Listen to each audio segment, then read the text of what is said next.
કેમ છો વિદ્યાર્થી મિત્રો? આજે આપણે ગુજરાત બોર્ડ દ્વારા જાહેર કરેલ ધોરણ 12 કમ્પ્યુટર વિષયના નવા ગુણભાર વિશેની માહિતી મેળવીશું.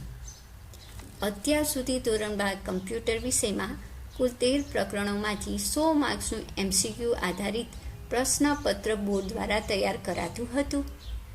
કમ્પ્યુટર વિષયનું પ્રશ્નપત્ર MCQ આધારિત હોવાથી કમ્પ્યુટરાઇઝ ચેક થતું હોય તેનું વાસ્તવિક પરિણામ મળે છે, જ્યારે અન્ય વિષયમાં વર્ણનાત્મક માળખું હોવાથી અને લિબરલ ચેકિંગ થવાથી અન્ય વૈકલ્પિક વિષય ધરાવતો વિદ્યાર્થી કમ્પ્યુટર વિષયની સરખામણીમાં સરળતાથી પાસ થઈ જાય છે. અને તેથી જ ડિજિટલ ઇન્ડિયાની વાતો વચ્ચે દર વર્ષે કમ્પ્યુટર વિષય નાખનાર વિદ્યાર્થીની સંખ્યા ઘટી રહી છે. પરંતુ તમારે હવે ચિંતા કરવાની જરૂર નથી. આ બાબત બોર્ડના ધ્યાને આવતા ધોરણ 12 કમ્પ્યુટર વિષયમાં પ્રકરણ 10, 11 અને 12 સંપૂર્ણ રદ કરેલ છે અને 13મા પ્રકરણમાંથી પણ 3 મુદ્દા રદ કરેલ છે અને તેથી જ નવો ગુણભાર તૈયાર કરવામાં આવેલ છે.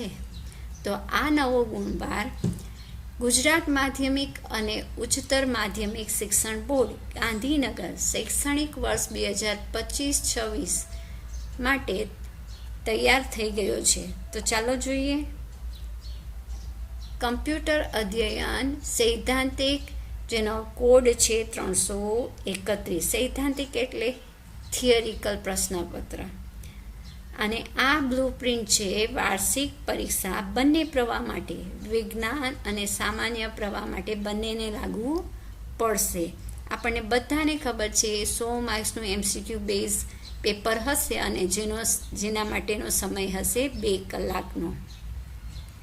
જુઓ અહીંયા એનું બ્લુપ્રિન્ટ કઈ રીતે આપેલું છે, તો હેતુ પ્રમાણે પણ આપેલું છે. જુઓ, હેતુ પ્રમાણે જ્ઞાન આધારિત 30 MCQ હશે, સમજ આધારિત 30 MCQ હશે, ઉપયોજન આધારિત 30 MCQ હશે અને કૌશલ્ય એટલે કે સ્કિલ બેઝ 10 પ્રશ્નો હશે. આ રીતે 100 પ્રશ્નો પૂછવામાં આવશે. કઠિનતા મૂલ્યના આધારે એનો ગુણભાર જોઈએ તો સરળ પ્રશ્નો છે એનો ગુણભાર છે 50 માર્ક્સનો, એટલે કે 100માંથી 50 પ્રશ્નો સરળ હશે કે જે દરેક વિદ્યાર્થી છે એ કરી શકશે. મધ્યમ પ્રકારના પ્રશ્નો છે એ હશે 35 MCQ, જ્યારે 15 પ્રશ્નો એવા હશે કે જે કઠિન હશે. પણ તમારી ચિંતા કરવાની જરૂર નથી. કઠિન પ્રશ્નો પણ જો તમે કન્ટેન્ટ તૈયાર કરેલું હશે તો આ 15 MCQના જવાબ પણ તમે સરળતાથી આપી શકશો. રાઈટ? તો ચલો હવે પ્રકરણ અનુસાર ગુણભારની ફાળવણી જોઈ લઈએ. પ્રકરણ 1 છે કમ્પોઝરનો ઉપયોગ કરી HTML ફોર્મની રચના કરવી અને તેનો ગુણભાર છે 10 માર્ક્સ, એટલે પ્રથમ પ્રકરણમાંથી 10 MCQ પૂછાશે. પ્રકરણ 2 છે એ છે કેસ્કેડિંગ સ્ટાઇલ શીટ અને જાવાસ્ક્રિપ્ટ, જેનો ગુણભાર છે 12 માર્ક્સ, તેમાંથી 12 MCQ પૂછાશે. પ્રકરણ 3 છે કમ્પોઝરનો ઉપયોગ કરી સરળ વેબસાઇટની રચના કરવી, જેનો પણ ગુણભાર 10 માર્ક્સનો છે.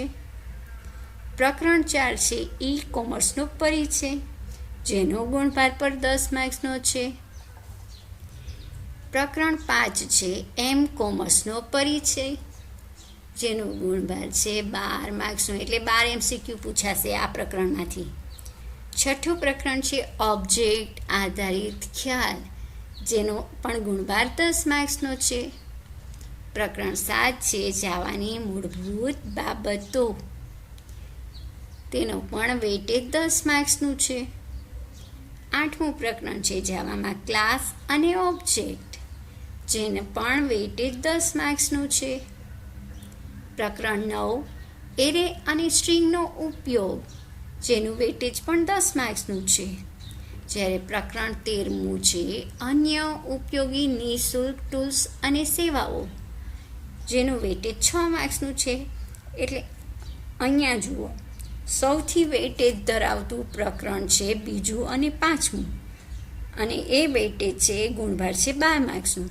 અને લિસ્ટ વેઇટેજ એટલે કે ઓછું ગુણભાર ધરાવતું પ્રકરણ છે 13મું પ્રકરણ, અને એ છે 6 માર્ક્સનું. રાઈટ. બાકીના બધા પ્રકરણો 10-10 માર્ક્સના છે. બીજી એક ખૂબ જ અગત્યની વાત એ છે કે પ્રકરણ 1થી 5 એકદમ સરળ છે. જો તમે તમે ટેક્સ્ટ બુકમાંથી વાંચી જાઓ ને તો તમને કોઈ સમજાવે નહીં તો પણ તમે એ સરળતાથી સમજી શકો અને MCQ આધારિત પ્રશ્નોના સાચા જવાબ આપી શકો. અને આ પ્રકરણમાંથી ટોટલ 54 માર્ક્સના MCQ આવવાના છે, એટલે કે તમે સરળતાથી પાસ તો થઈ જ શકો, રાઈટ.